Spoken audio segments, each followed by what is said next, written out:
Hi there, I am Alex Cunningham, and I will walk you through this Shopify tutorial step by step. Today, I'm going to show you a powerful way to boost sales and simplify shopping for your customers. How to embed Shopify products on WordPress and other popular websites. By the end of this tutorial, you'll be able to add your Shopify products to your site with a sleek, interactive buy button, making it super easy for visitors to browse and purchase without ever leaving your website. Let's get started. First, we'll need to install a special app called Buy Button directly from the Shopify dashboard. So, head to your Shopify admin, and in the search bar at the top, type Buy Button. This app allows you to generate individual product or collection widgets that people can interact with right from your blog or website. Once you see the Buy Button app pop up, click on it and install. It's a quick, hassle-free process, so don't worry if you've never added a Shopify app before. Next up, you'll want to hit Create Buy Button. Here's where things get interesting. You'll see two options. You can either make a buy button for a single product or for an entire collection. Take a moment to think about your audience or your shop's layout. Are you highlighting one featured item or showing off a whole line of products? Select the option that fits your needs best.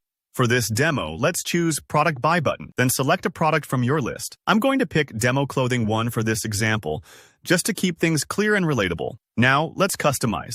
This is your chance to make the buy button blend seamlessly with the look and feel of your site. You'll see your product's photo appear, so check if the image looks crisp and inviting. Under Layout Style, you'll have choices like Classic, which is simple, familiar, and user-friendly. In most cases, sticking with the classic layout is a safe bet, especially if you want something that just works out of the box. Don't be afraid to experiment here. You might find another style fits your brand better. Below that, you'll configure what happens when someone clicks the button.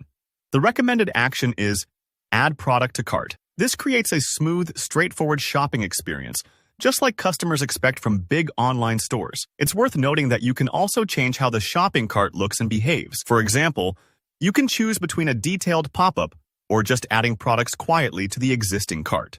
For many folks, a simple pop-up cart feels interactive and helps shoppers keep track of what they've added. If you're ever unsure, remember, you can preview all these settings before making them live. While you're in these advanced settings, feel free to play around with the button's appearance. Tweak colors, text, layout, so it matches your site perfectly. Small design touches can make a huge difference in how trustworthy and professional your shop feels, so take your time here. Once everything looks good, go ahead and click Next. Shopify will now generate a custom embed code for your buy button. This is the magic link between your Shopify store and your website. You're almost done. Now, you have a few choices for where to use your code. You can pick direct integrations. For example, if your website is on WordPress.org, Squarespace, or Wix, you'll see handy options to publish right away. Or if you have a custom site, just copy the embed code and paste it into the HTML where you want your shop to appear. This code is lightweight and mobile-friendly, so your buy button will load fast even on phones and tablets. And that's it. You've set up a Shopify buy button, ready to help your customers shop with just a click. If you found this walkthrough helpful, don't forget to hit that like button and drop a comment below with any questions or if you ran into any bumps. Make sure to subscribe for more step-by-step tutorials. I've got plenty more coming to make your online business thrive. Thanks for watching, and I'll see you in the next video.